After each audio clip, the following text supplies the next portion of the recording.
तू ज्यात हरवले मी भाग 28. घरातील साफसफाई सुरू असतानाच आदित्य पुन्हा सायलीच्या खाण्यापिण्यावरून तिची फिरकी घेत होता.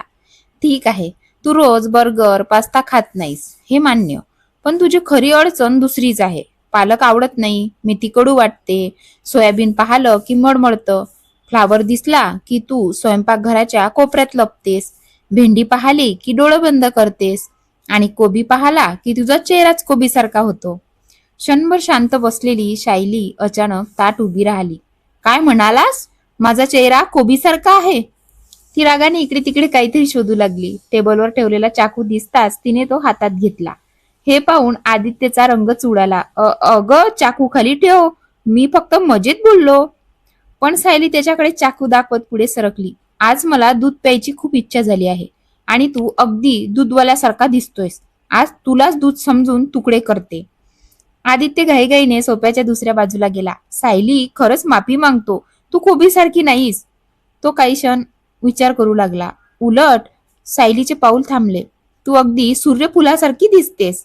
सायलीने संशयाने त्याच्याकडे पाहिलं. आदित्य मात्र अगदी मनापासून बोलत असल्यासारखा पुढे म्हणाला. गोल चेहरा, तपकिरी डोळे, छोटंसं नाक, गुलाबी ओठ आणि तुझ्या अंगालाही अगदी सूर्यफुलासारखा हलका सुगंध येतो. त्या एका वाक्याने वेळ जणू थांबली. सायलीच्या चेहऱ्यावरचा राग क्षणात विरघळला. तिचे डोळे मोठे झाले, श्वास अडखळला. आदित्यसाठी हे शब्द फक्त सायलीचा राग शांत करण्याचा प्रयत्न होता, पण सूर्यफूल हा शब्द सायलीच्या आयुष्यातील एका जुन्या, खोलवर दडलेल्या आठवणीशी जोडलेला होता. म्हणूनच तिच्या मनात अचानक भावनाचं वादळ उठलं. आदित्यला याची कल्पनाही नव्हती. तिचा हात नकळत थरथरला आणि पुढच्या क्षणी चाकू तिच्या हातातून निसटून खाली पडला. सायली? आदित्य जवळजवळ धावतच तिच्याजवळ पोचला. त्याने आधी तिच्या पायांकडे पाहिलं. सुदैवाने चाकू पायाला लागला नव्हता. त्याने लगेच चाकू उचलून टेबलवर ठेवला आणि सायलीच्या दोन्ही खांद्यांना धरत काळजीने म्हणाला, मी तुला किती वेळा सांगितलं चाकू खाली ठेव म्हणून? जर तो पायाला लागला असता तर? तुला कल्पना आहे का की किती मोठा अपघात झाला असता? सायली अजूनही त्याच्याकडे हरवलेल्या नजरेने पाहत होती. तिच्या कानात अजूनही एकच शब्द घुमत होता, सूर्यफूल. सायली, माझं ऐकू येते ना? आदित्यने हलकेच तिचा खांदा हलवला. ती भानावर आली. आधी टेबलवर ठेवलेल्या चाकूकडे पाहिलं, मग आदित्यकडे. सॉरी, माझं लक्षच नव्हतं, हातातून निसटलं. आदित्यने सुटकेचा निश्वास टाकला. ठीक आहे, देवाचे आभार की तुला काही झालं नाही. चाकू खाली पडल्याच्या क्षणी आदित्यच्या मनातून सगळी मस्करी नाहीशी झाली होती. त्याच्या चेहऱ्यावरचा रागही खरं तर भीतीतून आलेला होता. सायलीला काही झालं असतं ही कल्पनाच त्याला अस्वस्थ करून गेली होती. सायलीने हळूच मान हलवली. वॉशरूममध्ये जाऊन येते. आदित्यने फक्त होकारार्थी मान हलवली. सायली शांतपणे तिच्या खोलीकडे निघाली, तर आदित्य तिच्या पाठोपाठ काळजीने पाहत तिथेच उभा राहिला. सायली खोलीत पोहोचताच तिने दार बंद केलं आणि त्यालाच पाठ टेकवून काही क्षण तशीच उभी राहिली. तिचा श्वास अजूनही वेगाने चालू होता. हृदयाची धडधड कमी होण्याचं नाव घेत नव्हती. सूर्यफूल? तो एकच शब्द तिच्या कानात पुन्हा पुन्हा घुमत होता. ती हळूहळू बाथरूममध्ये गेली. बेसिन समोर उभी राहून आरशात स्वतःकडे पाहू लागली. काही क्षण ती स्वतःलाच निरखत राहिली. पुन्हा एकदा तिच्या कानात तोच आवाज घुमला. तू अगदी सूर्यफुलासारखी दिसतेस. सायलीने नकळत उजवा हात मानेवर ठेवला. 3 बोटांनी तिने त्या जागेवर अलगद हात फिरवला. तिच्या ओठांवर क्षणभर मंद हसू उमटलं. जणू एखादी खूप जुनी आठवण पुन्हा जिवंत झाली होती. काही शब्द माणसाच्या मनात इतक्या खोलवर कोरलेले असतात की वर्षानुवर्षांनी ते पुन्हा ऐकले तरी संपूर्ण भूतकाळ डोळ्यासमोर उभा राहतो. सूर्यफूल हा शब्द सायलीसाठी तसाच होता. म्हणूनच तिच्या चेहऱ्यावर एका क्षणासाठी नकळत हसू उमटलं.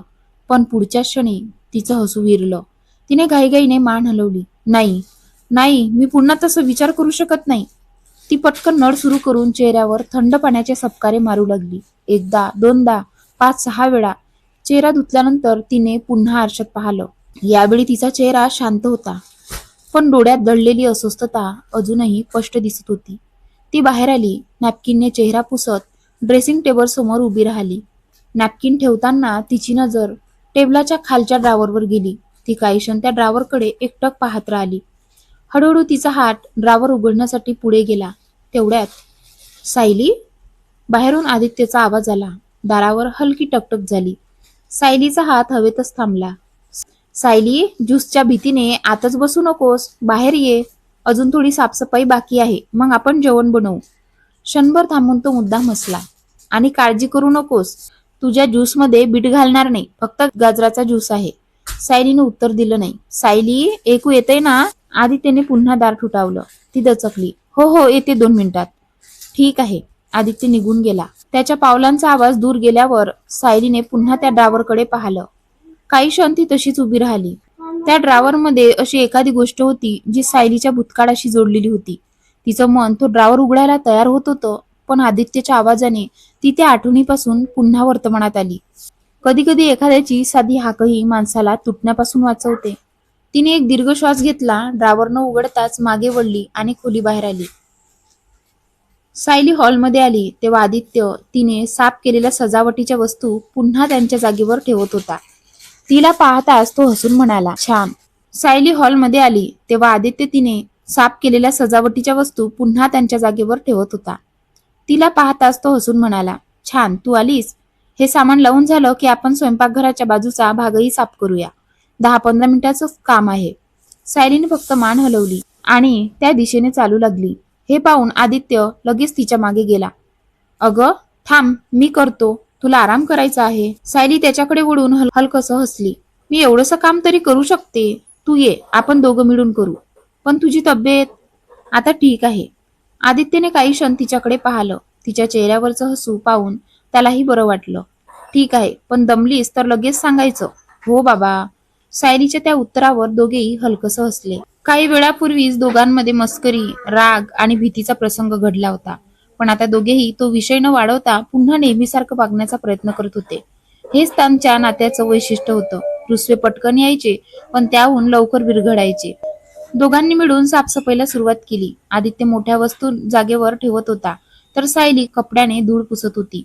फक्त 15-20 मिनिटात संपूर्ण जागा स्वच्छ झाली. काम संपताच सायलीने दीर्घ श्वास घेतला. बस, आता माझ्याकडून नाही होत, खूप थकवा आलाय. आदित्यने तिच्याकडे पाहिलं आणि कपाळावर आठ्या पडल्या. आधी चक्कर, आता थकवा, आणि तू म्हणतस सगळं ठीक आहे. सायलीला पुढे काय होणार आहे याची कल्पना आली होती. ती लगेच दोन्ही कानावर हात ठेवून म्हणाली, नको, पुन्हा लेक्चर नको. पण आदित्य कुठे ऐकणार होता. लेक्चर नाही, सत्य आहे. शरीरात हिमोग्लोबिन कमी असेल तर असंच होतं. हिरव्या भाज्या खाल्ल्या पाहिजेत, फळं खाल्ली पाहिजेत, जंक फूड कमी केलं पाहिजे. सायलीने डोळे मिटून घेतले. देवा, याला कोणी म्यूट करा. आदित्य हसला. तिने दोन्ही कान घट्ट बंद केलेले पाहून त्याने हलकीच तिच्या डोक्यावर टपली मारली. कान बंद केले म्हणून सत्य बदलणार नाही. सायलीने त्याच्याकडे रागाने पाहिलं. आणि तू अजिबात ऐकत नाहीस. दोघेही काही क्षण एकमेकांकडे पाहत राहिले. मग आदित्य हसत म्हणाला, बस इथे, मी तुझ्यासाठी ज्यूस घेऊन येतो. हे ऐकताच सायलीचा चेहरा पडला. आदित्य, प्लीज. पण तो ऐकण्याच्या मनस्थितीत नव्हता. तो सरळ स्वयंपाकघरात गेला. सायली सोफ्यावर बसून त्याच्या जाण्याकडे पाहत राहिली. आदित्यचा हट्ट हा नियंत्रण ठेवण्याचा नव्हता, तर काळजीतून जन्माला आलेला होता. दुसरीकडे सायलीला ज्यूस अजिबात आवडत नव्हता. तरीही तिला माहिती होतं की आदित्य जे काही करतोय ते तिच्या भल्यासाठीच आहे. त्यामुळे ती नाराज होती, पण मनातून त्याच्यावर रागावू शकत नव्हती. स्वयंपाकघरात आदित्यने बीट न घालता गाजराचा ज्यूस तयार केला. चव थोडी चांगली लागावी म्हणून त्याने त्यात आणखी काही पदार्थ मिसळले. काही मिनिटांनी तो हातात ज्यूसचा ग्लास घेऊन सायली समोर येऊन उभा राहिला. आदित्यने हसत ज्यूसचा ग्लास सायली समोर धरला. चल पी, मी चाखून पाहिलाय, खूप छान लागतो. सायलीने त्याच्याकडे संशयाने पाहिलं. तू चाखून पाहिलास? मग तूच पिऊन टाक ना. आदित्य हसला. मला चक्कर येत नाहीये, मला थकवाही आलेला नाहीये. त्रास तुला होतोय, म्हणून हा ज्यूसही तूच पिणार. सायलीने दोन्ही हात छातीसमोर घालत हट्टाने मान हलवली. मी नाही पिणार. नक्की? हो, अजिबात नाही. आदित्यने शांतपणे खिशातून मोबाईल काढला. सायली त्याच्याकडे प्रश्नार्थक नजरेने पाहू लागली. काय करतोयस? डॉक्टरांना फोन? कशाला? माझ्याकडे डॉक्टरांचा नंबर आहे, आणि ज्यांनी तुझी रक्त तपासणी केली होती त्यांचाही. आधी कोणाला फोन करू? हे ऐकताच सायलीचे डोळे मोठे झाले. तू खरंच फोन करणार आहेस? आदित्यने काही न उत्तर देता नंबर डायल करायला सुरुवात केली. सायलीने त्याच्याकडे काही क्षण रागाने पाहिलं. मग अचानक उठून त्याच्या हातातून ज्यूसचा ग्लास हिसकावून घेतला. ठीक आहे, जिंकला तू, ती रुसलेल्या चेहऱ्याने म्हणाली. आदित्यच्या ओठांवर हलकसं विजयी हसू उमटलं.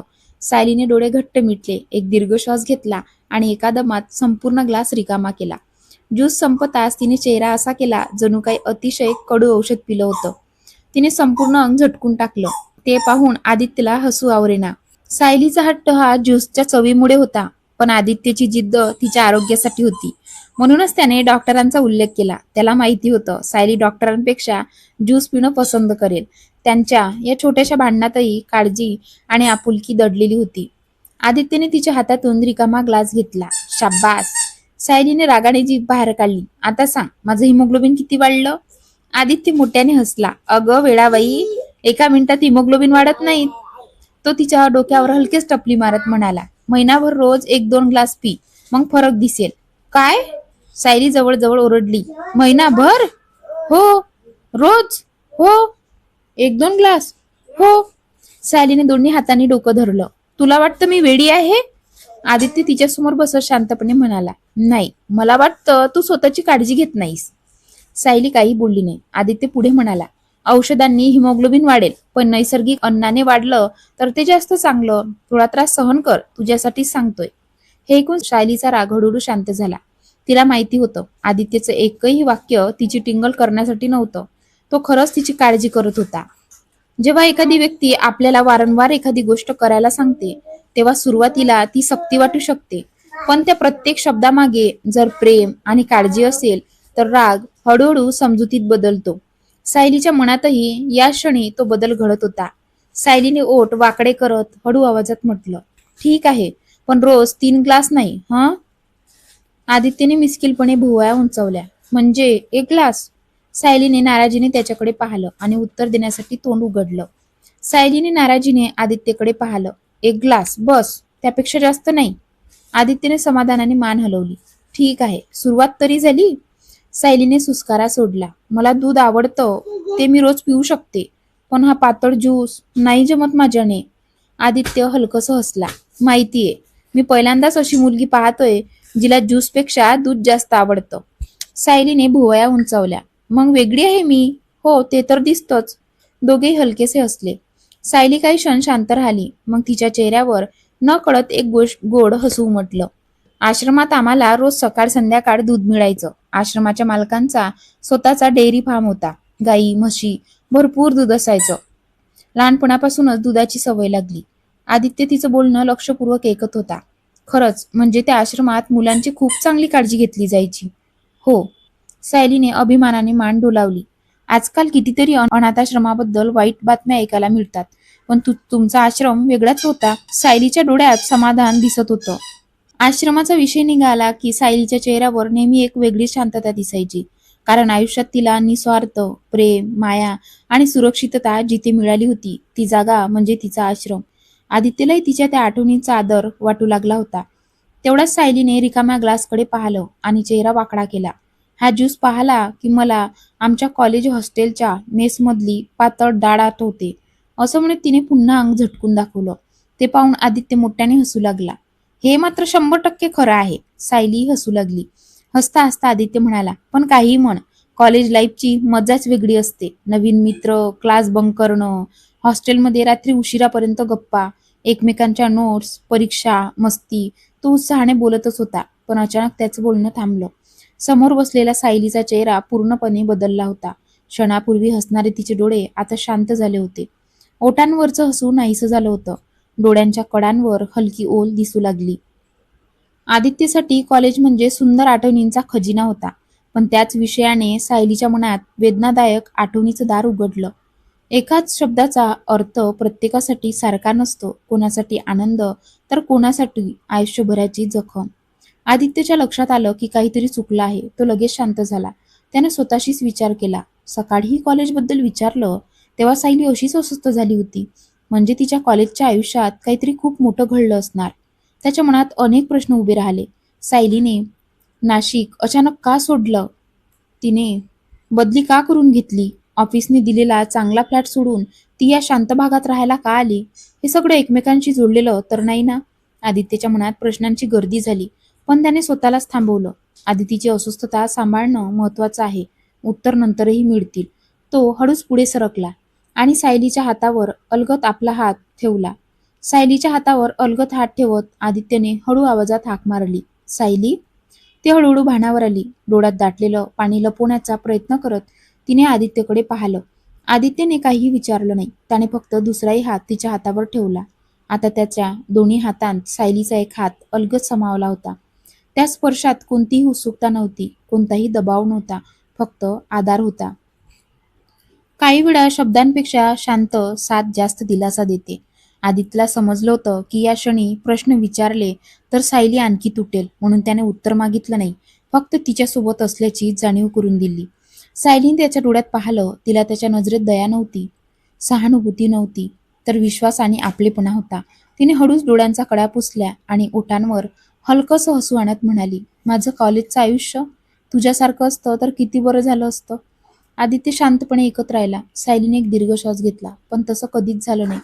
काही क्षण शांतता पसरली. खिडकीतून येणारा मंद वारा दोघांच्या चेहऱ्यावरून फिरत होता. सायली पुन्हा बोलू लागली, लोक म्हणतात ना, कॉलेज लाईफ म्हणजे आयुष्यातला सर्वात सुंदर काळ.